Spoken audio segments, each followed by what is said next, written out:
Votre argent vous est présenté par la BCV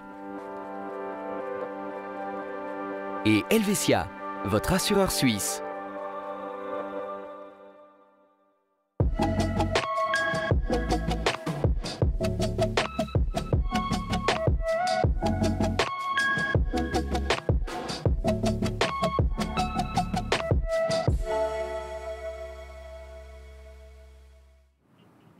Bonjour à toutes et tous et bienvenue dans ce nouveau numéro de Votre Argent. Aujourd'hui, nous parlons accession à la propriété. Avec quel financement? Notamment par le biais des hypothèques. Mais quelle hypothèque choisir? Et si on fait appel à un courtier en hypothèque, à quoi faut-il faire attention? Et finalement, si on veut utiliser son patrimoine vieillesse, comment bien l'utiliser pour accéder encore une fois à la propriété? Eh bien, c'est ce qu'on va voir aujourd'hui avec Marilyn Chaton, qui est conseillère en financement et prévoyance pour Helvetia Fribourg. Bonjour Marilyn. Bonjour Mélanie. Alors plongeons directement dans le sujet. Les hypothèques peuvent être souscrites auprès des banques, auprès des assurances, mais aussi des caisses de pension. C'est quoi la différence?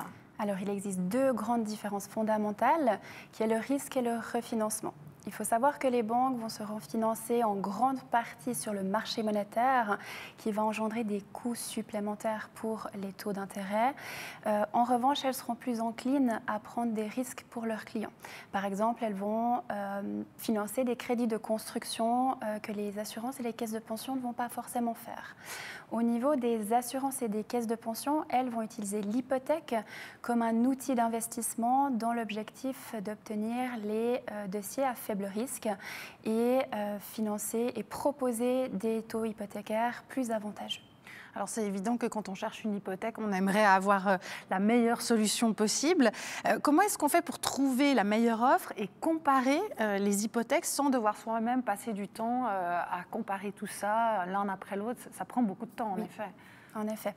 Alors l'apparition des intermédiaires et des plateformes de financement, de comparaison permettent aux clients de faire une recherche rapide et simple des différents taux d'intérêt du marché.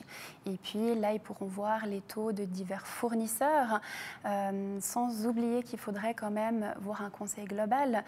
La stratégie, c'est de pouvoir établir différents points, comme par exemple aborder la prévoyance, le risque ou pourquoi pas la fiscalité.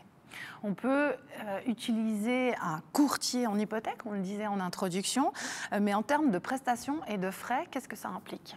Alors, il faut savoir qu'en fonction d'un courtier ou un autre, il y a des coûts différents. En fonction des honoraires et de la globalité du conseil, ces coûts seront relativement, comme je disais, différents. Mais le point important, c'est que le conseil approfondi va coûter plus cher. Il faut voir ça comme un investissement et souvent l'économie potentielle gagnée sera vraiment une petite fraction par rapport aux frais d'honoraires. Il y a aussi des conditions à remplir pour pouvoir percevoir des fonds de prévoyance pour la propriété du logement. Ce sont lesquels? Alors, le premier point, c'est qu'il y a un apport de 10% de fonds propres durs de la valeur du bien. Qu'est-ce que les fonds propres durs? C'est les comptes épargne, par exemple les donations, les éventuels troisième piliers. Et suite de ça, il peut y avoir l'intervention de la caisse de pension. Donc, les avoirs de la caisse de pension pourront être libérés par rapport aux 10% restants, par exemple pour la propriété du logement. Il arrive qu'on retire aussi des capitaux de prévoyance, alors ainsi on affaiblit sa prévoyance vieillesse.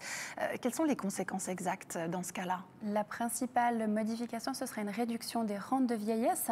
Et puis, en fonction du plan de la caisse de pension, il y aura des couvertures de risque qui seront peut-être diminuées. Et il y a aussi un impôt de retrait quand on retire des avoirs de caisse de pension. Donc c'est très important de bien analyser les différents points. On sait qu'on peut aussi recourir au pilier 3A pour la propriété du logement afin d'éviter autant que possible les désavantages en matière de prestations de la prévoyance vieillesse. À quoi faut-il faire attention? Alors, ça peut être un avantage de retirer le troisième pilier A. Après, il faut voir un petit peu en fonction de chaque stratégie et de chaque client. Ensuite, l'avantage du pilier 3, c'est de pouvoir à tout moment le mettre en garantie. Et celui-ci, lorsqu'il sera mis en garantie, va vous permettre de faire une économie, par exemple, fiscale et surtout de faire un amortissement indirect. Donc l'amortissement indirect, c'est le remboursement de la dette hypothécaire réduite. Donc finalement, c'est à chacun de bien analyser sa situation pour voir quels sont les points d'accroche les plus importants. C'est juste? Oui, exactement. C'est ça. Eh bien, merci beaucoup Marilyn Chaton d'être venue nous trouver aujourd'hui, nous avoir expliqué tous les points auxquels il faut faire attention quand on veut accéder à la propriété par le biais de l'hypothèque. Quant à vous, merci beaucoup de nous avoir suivis aujourd'hui et on vous donne rendez-vous très bientôt pour un nouveau numéro de Votre Argent. Au revoir.